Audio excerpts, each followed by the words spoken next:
Today is February the 1st, and welcome back to the Daily Rewind. Today is not only the first of the month, but it's also National Dark Chocolate Day, and according to nationaldaycalendar.com, where I get most of my national days for these episodes, today happens to be National Texas Day, and it's also National Freedom Day.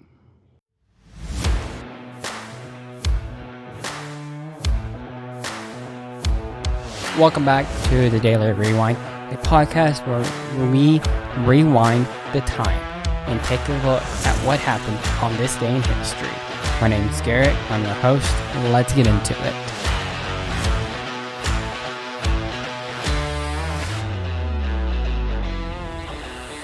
Starting right off with National Texas Day.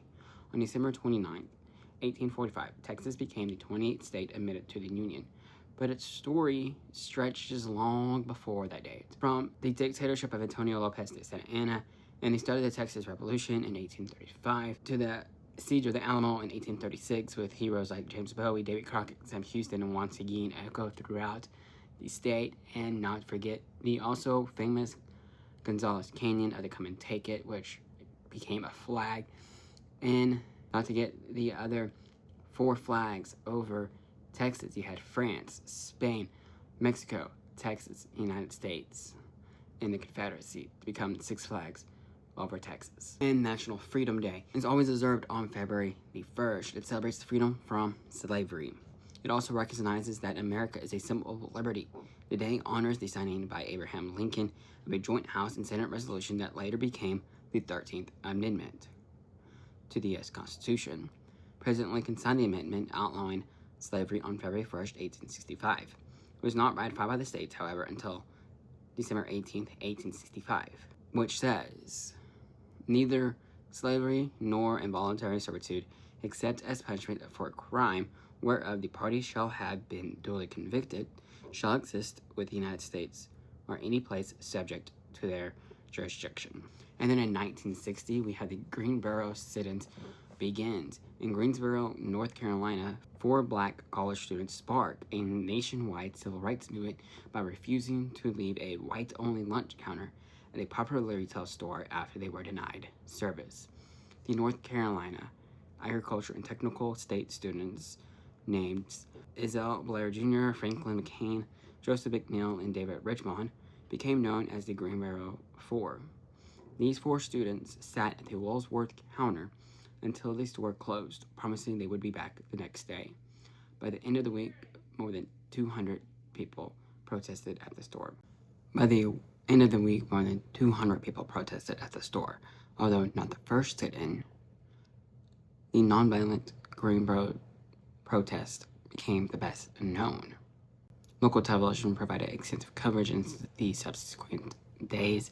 Similar sit-ins occurred in more than 30 other cities, and as these stores closed in 1993, it would go on to become the home of the International Civil Rights Center and Museum.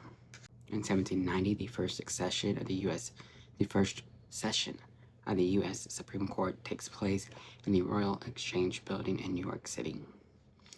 In September 1789, the Judiciary Act was passed, implementing Article 3 by providing 6 judges who would serve on the court for life. That same day, President George Washington appointed John Jay to preside as Chief Justice, and John Rutledge of South Carolina, William Cushing, John Blair, Robert Harrison, and James Williamson to serve as Associate Justices.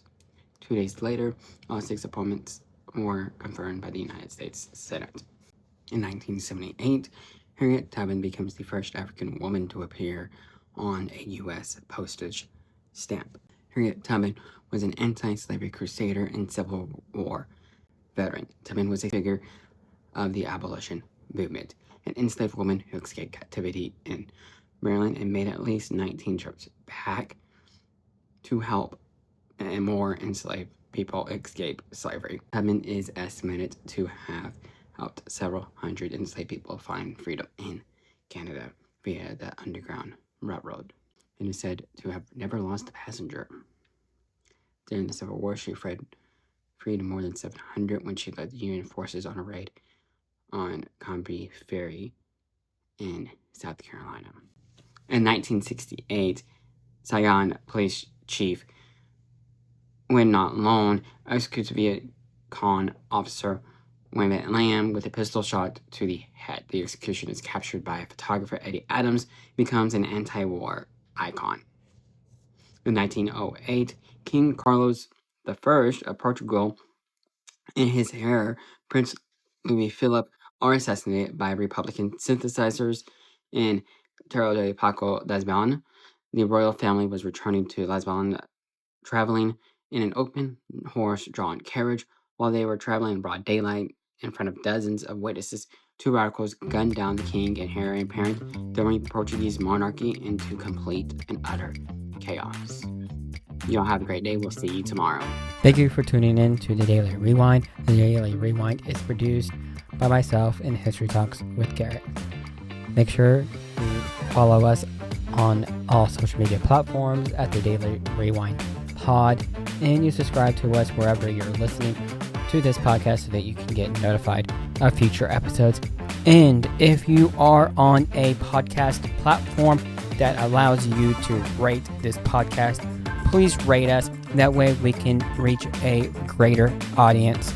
I will see y'all next time. You have a great day. Peace.